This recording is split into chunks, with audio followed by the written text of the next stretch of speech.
This is The Space Shot, episode 204 for December 4th, 2017, Gemini 7 and the Mars Pathfinder. Hey everybody, welcome to a live edition of The Space Shot. I'm John Mulnix. Apologies for releasing today's episode a little bit later than usual. I was driving most of the day yesterday, and I didn't have a chance to record ahead of time, but I think that worked out all right. If you're watching the live stream, you can probably see what's behind me right now. That is the Gemini 10 capsule. We're talking about Gemini 7 today, so just wanted to show you guys what the size of the capsule was like, and that's why I've got Gemini right there. Gemini 7 was launched on this day in 1965. American astronauts Frank Borman and Jim Lovell lifted off from Launch Complex 19, starting the Gemini 7 mission, which, among other things, demonstrated the feasibility of a 2-week spaceflight. If you've seen the Gemini spacecraft, or if you're watching the live stream right now, you might be asking yourself how astronauts could spend 2 weeks inside of a spacecraft that small. It's pretty tiny. I've asked myself that question every time I've read about the missions or seen the Gemini capsule, and to say that it's cramped is an understatement. After spending half of Sunday driving in my little Honda Civic, which is roomier than a Gemini capsule, I know there's literally no way I could cram myself into that small of a space for 2 weeks. Living and working in such a small space presented odd challenges for things like eating, stowing trash, and for personal hygiene. The limited size of the spacecraft meant that every cubic inch was occupied by supplies or waste. In order to not have trash floating around the cabin, Borman and Lovell stored waste behind their seats, among other places. The food waste problem, however, wasn't the only thing to be worried about on a 2-week flight. Something as simple as using the bathroom was a exciting proposition, shall we say, since there was no toilet in the spacecraft. According to the Gemini 7 mission report, quote, "The waste management procedure, though operationally possible," I love that, "had the following problem areas. The urine sample bag leaked. The leak was probably caused when the bag was placed on the sample connection. Both crew members had difficulty with leaking receivers. Not exactly something you want in 0G or in that small of a spacecraft. Thankfully, the crew did have sanitary wipes they were able to use to stay as clean as one can possibly stay during a 2-week spaceflight in something smaller than my Honda Civic." One of the primary objectives of the Gemini 7 was to show that the astronauts could work in a shirt sleeve environment. That way they wouldn't have to wear their spacesuit for the duration of the flight. Not wearing a suit inside the spacecraft gave them greater mobility and comfort, a necessity for longer trips to the moon during the Apollo program. The launch photos for this mission show Borman and Lovell wearing a special lightweight pressure suit that had a polycarbonate visor and zippered entry system. So most spacesuits had a different type of setup where it took multiple people to try to get you inside the spacesuit. These were designed to where the astronaut could literally climb through the back and then be zippered up.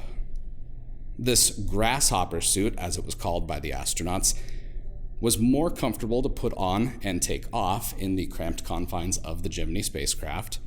It looks similar to the new suit that Boeing has developed for their Starliner spacecraft. The grasshopper suit was also lighter than previous iterations, and part of making sure that that suit was easy to use was making sure that it didn't weigh 30, 40, 50 pounds. During this mission, there was a debate about having both astronauts take off their suits at the same time, something that did worry a few people at NASA. The astronauts reported they were more comfortable with their suits off, and since this mission was meant to show that they could work without suits on, they made requests to take them off. To the relief of the sweaty astronauts, everyone from Wernher von Braun to the flight surgeon for Gemini 7 eventually agreed that it was better that the astronauts take off their spacesuits. Another objective for this mission was to test the station keeping and rendezvous techniques with another Gemini spacecraft. The rendezvous of two spacecraft was essential in proving techniques that would be used on a mission to the moon, since the command module would have to link up with the lunar module at least twice. The Gemini 6 and 7 missions were referred to as the Spirit of 76, 7 and 6 being the Gemini spacecraft missions, clearly not the year that the flights took place. The rendezvous between those two spacecraft took place on December 15th, and you guessed it, I'll be talking more about the rendezvous on that day. The Gemini mission started to make space travel seem more routine, especially for the two astronauts that were crammed inside that thing for 2 weeks. During the final days of their mission, Borman and Lovell were starting to become quite bored with the spaceflight. Borman read parts of Mark Twain's Roughing It, while Jim Lovell read Drums Along the Mohawk by Walter Edmonds. Thankfully, NASA has been integrating free time into astronauts' schedules on more recent missions, helping ease the stresses of longer-term spaceflight. Here's a quote I found interesting while researching for today's episode.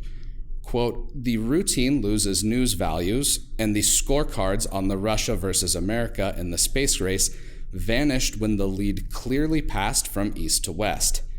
That was from On the Shoulders of Giants, a history of Project Gemini, and it's available online, so check out the show notes for a link to that video, or to that book, sorry. After a flight that lasted 13 days and 18 and a half hours, Gemini 7 splashed down in the Atlantic, marking the end of a successful mission. Both astronauts were more than ready to get out of the spacecraft, and lucky for them, the USS Wasp was standing by, ready to take them on board. I do have one piece of planetary science history for today's episode, so stick around a little longer. The Mars Pathfinder launched on this day in 1996. Pathfinder is an example of what NASA can do on a low-cost mission, with the budget for that flight being roughly $280 million for the vehicle, operations on Earth, and a rocket. Pathfinder had a unique airbag design that would later be used on the Spirit and Opportunity rovers. This airbag, coupled with a heat shield, parachute, and retro rockets, allowed the spacecraft to slow to a landing speed after traveling 300 million miles or so over 7 months.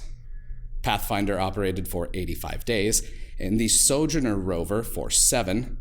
Sojourner only weighed 23 pounds, but it was packed with instruments and cameras.